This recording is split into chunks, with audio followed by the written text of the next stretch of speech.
ሃይማኖተኛ ጠበቃ የሚሆነው ለምእመኑ ብሔር ሳይሆን ለላከው አምላክ ነው። አንዳንዶቻችሁ የምትናገሩበት ድምጻችሁ፣ ቶናችሁ፣ የፊታችሁ ቁጣ፣ እልካችሁ፣ ተገዳዳሪነትና ሞገደኝነታችሁ እንኳን የመጽሐፍ ሐሳብ እንኳን የቅዱስ ቁርአን እንኳን የመጽሐፍ ቅዱስ ሐሳብ የነካው ሰው ይቀርና ጥቂት የሞራል ትምህርት ቤት ውስጥ ያለፈ ሰው አትመስሉ። ፊታችሁ ውስጥ አድመኝነት አለ፣ ጭካኔ አለ፣ አረመኔነት አለ።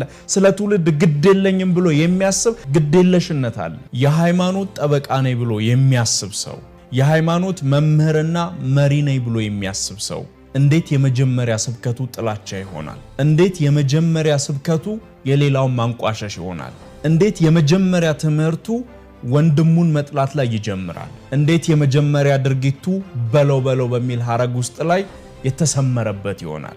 መነሻው ፍቅር፣ መካከሉ ፍቅር፣ መጨረሻው ፍቅር የሆነ የተውበትና የንስሐ መጽሐፍ ይዞ የሚንቀሳቀስ የሃይማኖት መሪ ሃይማኖተኛ ነኝ ብሎ የሚያስብ ሰው እንኳን ሃይማኖት ጥቂት የሞራል ልኬት ባጠገቡ እንዳላለፈ ጨካኝና አረመኔ ሰው ሆኖ ይገለጣል። ትውልድን ከጥፋት መንገድ መልሶ በምክርና በተክሳጽ ለሚቀጥለው ዓለም እንዲያበቃ በአምላኩ ተመረጥኩ ብሎ በጸጋ ቆምኩ ብሎ የሚያስብ ሰው ትውልድን ወደ ጦርነት ለመማገድ ትውልድን በጨካኝነትና በኢሞራላዊነት እንዲመላለስ የዛ አስተማሪና የዛ ምስል ሆኖ እንዴት ይቆማል? እንዴት በደል እየቆጠረ የበደልን ማዕት እየዘረዘረ የመንጋው የበደል አስቆጣሪ መሪ ሆኖ ይገለጣል? ይሄ ነው እንዲህ ሃይማኖት ጠበቃነት። ሃይማኖተኛ ጠበቃ የሚሆነው ለምእመኑ ብሔር ሳይሆን ለላከው አምላክ ነው። በዚህ ልንሸወድላችሁ አንችልም። የሃይማኖት አባቶችን እንድናከብር እንጂ መጽሐፉ የሚያዘን ከመጽሐፉ ውጭ በሆነ ለራሳችሁ ፍላጎትና እምነት ሃይማኖትን አቢዩዝ ባደረጋችሁት ቁጥር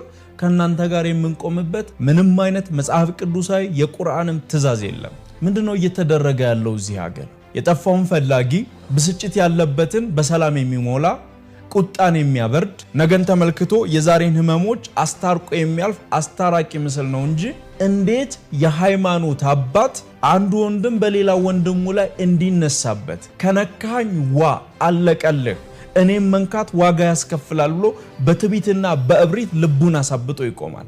እንዴት የራስን ሃይማኖት ተከታዮችን ማግኘትን ተጠቅሞ የተከታዮችን ልብ በነፃነት የመቃኘትን ፍላጎት ተጠቅሞ ጥላቻን፣ አድመኝነትን፣ ሀገርን መርገምን ለትውልድ እንዴት ያስተምራል? በየቤተ እምነታችን ምንድነው እየተካሄደ ያለው?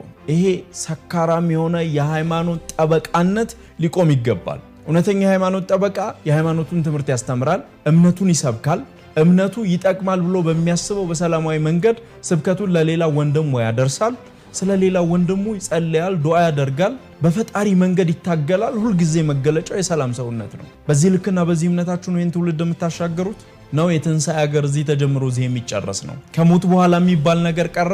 ከህሌና በኋላ የሚባል ነገር ቀረ?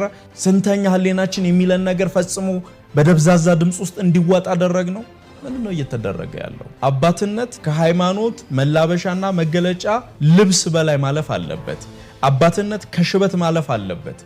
አባትነት ከእድሜ ግርግርና ግርታ ማለፍ አለበት። አባትነት ብስለት ይከተለው። የሃይማኖት መሪነት ፍቅር ይከተለው። ጭምትነት ይከተለው። ሁሉም እያልኩ አይደለም። ያለ ምስል የሚያስቀሩ ብዙዎች እየተፈጠሩ ነው። የጥቂቶቹ እውነት እየተደፈጠጠ ነው። እውነተኞቹ ወደማይሰሙበት ደረጃ እየደረሱ ነው። የብዙሃኖች የውሸት ድምጽ የእውነትን ድምጽ እየደፈጠጠ ነው። አሁን ካልነቃን ነገ ለመንቃት ብንወስና ብንሞክር እንኳን ለመንቃት የማይመች ጊዜ ይመጣል።